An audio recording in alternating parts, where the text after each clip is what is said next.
exactly what you want to see. Let's run this puppy in. Score a touchdown and tie this game. Life, run for your life, touchdown on one play. Worked on this in practice. Touchdown. It's up to Kelvin Benjamin. This is all you, buddy. Kelvin Benjamin for a touchdown. Oh, he toasted his man. Holmes toasted his man. Spin move. Oh! Oh!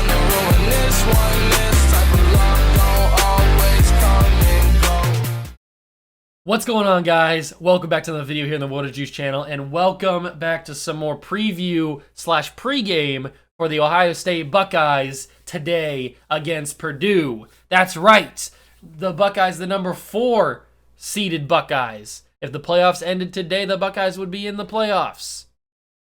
But that doesn't matter because the playoffs don't, or the season doesn't end today. We still got 3 more games on the schedule: Purdue, Michigan State, and Meat Chicken. Can we beat all 3? Probably, but it's going to be tough. There's definitely going to be some sweating from Ohio State fans, me included. There's definitely going to be some nervousness, maybe some turtle heads popping out every once in a while. You never really know with the Buckeyes, especially the way they're playing this season. So let's break this game down. Let's start with Purdue. So Purdue came into the season as a team you knew could maybe run the table, upset some teams. But you never really are worried about teams like Purdue. Before the season, before we knew Iowa was going to had the start that they had, we all know Iowa's really bad now. But before the season, you thought Iowa, Purdue, Northwestern, Nebraska, Indiana, all those teams, the lower mid-level teams in the Big Ten, you thought that they were going to have decent seasons, good seasons. Any one of those teams can surprise you. Any one of those teams can upset anybody because they usually play pretty well in the big games. And Purdue this season has been that team. They upset Michigan State last week. Michigan State was number 3 in the playoff rankings, I'm pretty sure, and they lost. Purdue wins. Now we can talk about how I think the game against Michigan State's going to go next week when that game is actually happening. But this game is going to be interesting. Purdue has a very, very, very talented wide receiver in Demetrius Bell. I think he goes by David Bell, though. I think his name is David Bell. That's what he likes to be called.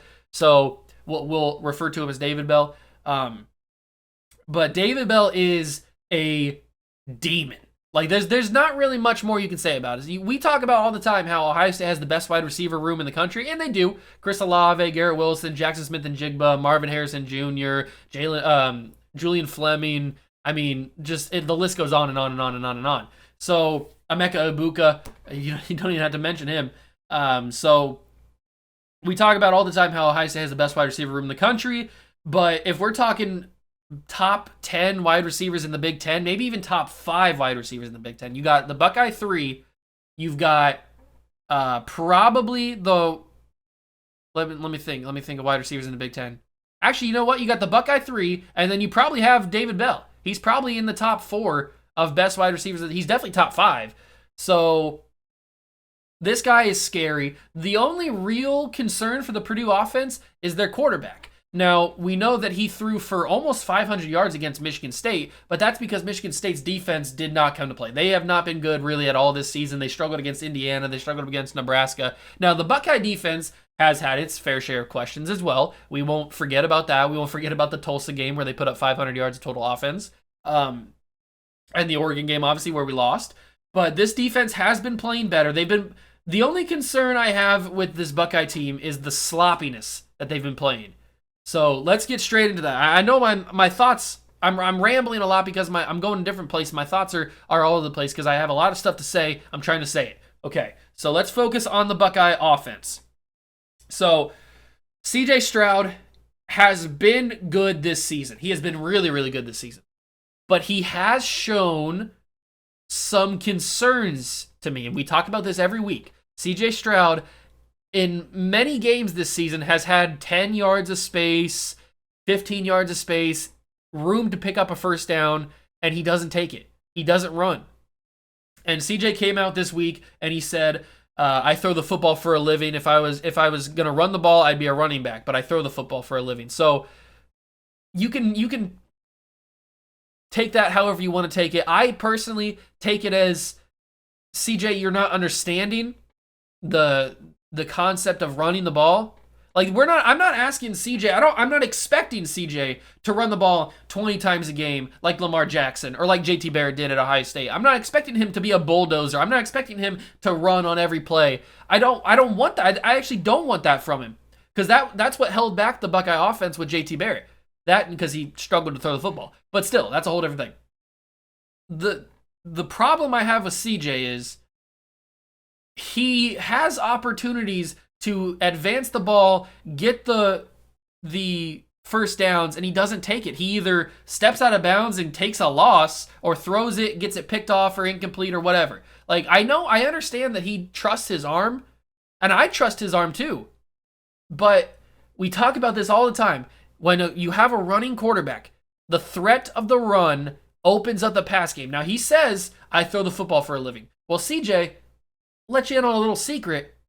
If the defense has to worry about that additional asset that you have, which is running the football, it'll open up a little bit more, make it a little bit easier for you to run the football. There's not really any wondering why Justin Fields was such a dangerous passer, because there was always that threat. The defense always had to play for the run, because Justin could get out of the pocket, get the first down with his legs.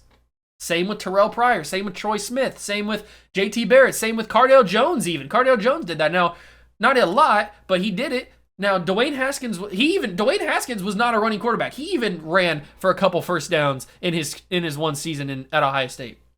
So CJ is quick. Like, the funny part about this is the first time we were introduced to CJ Stroud was the last season, 2020, and his first play was a play action keeper where he took it off for a touchdown. CJ Stroud ran for a touchdown.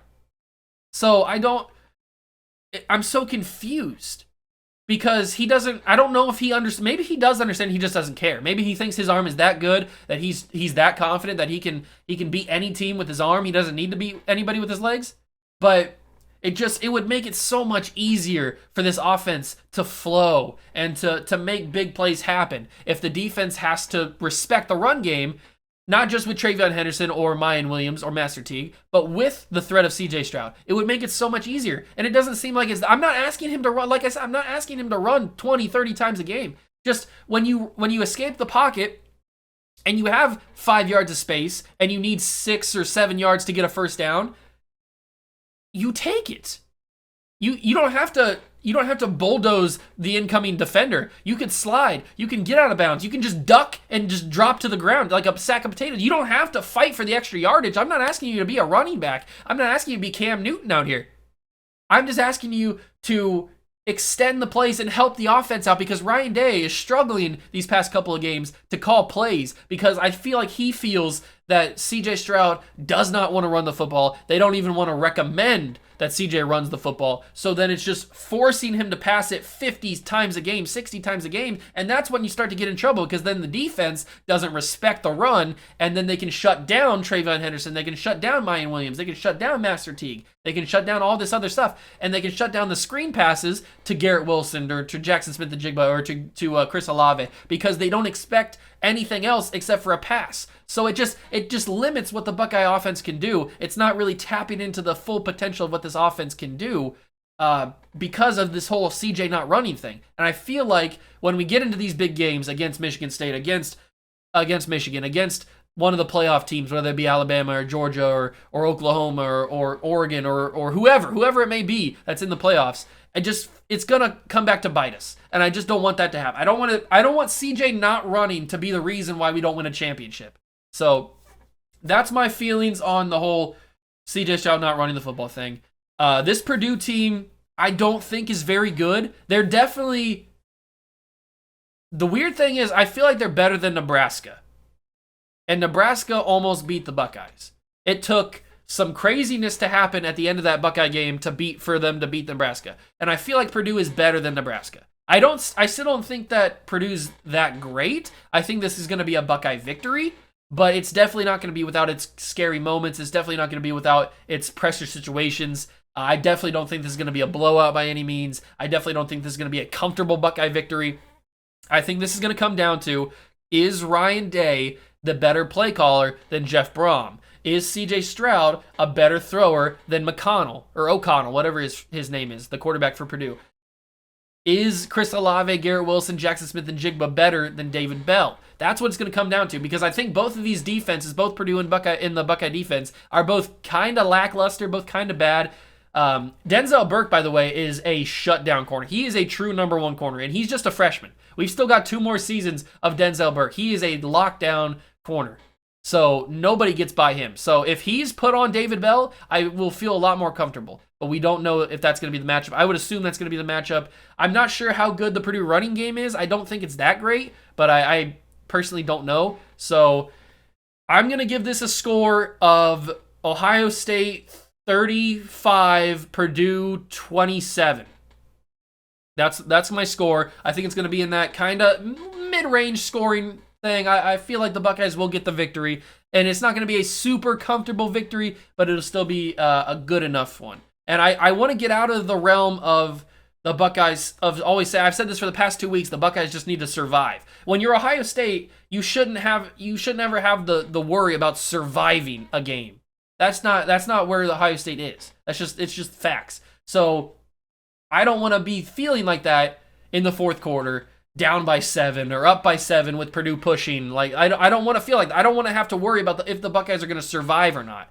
So I want the Buckeyes to be up by a touchdown, up by 2 touchdowns, feeling a little bit more comfortable. And I don't know if that's going to happen. I think it will, because I trust that the Buckeye athletes will just show out more. Like we always talk about how in certain situations, talent just wins out, and the Buckeyes definitely have more talent than Purdue. So hopefully that's the situation. 35-27 is my score. Ohio State gets the victory over Purdue. Let me know what you guys think. It's going to be a tight one, but all of these games now, we're in November football, ladies and gentlemen. All of these games are going to be tight, no matter who the opponent is. So let me know down below what you guys think. Hit that like button if you did enjoy. That's going to do it for me. Subscribe to the channel. Join the Juice Club. We'd love to have you. I'll catch you guys in the next one.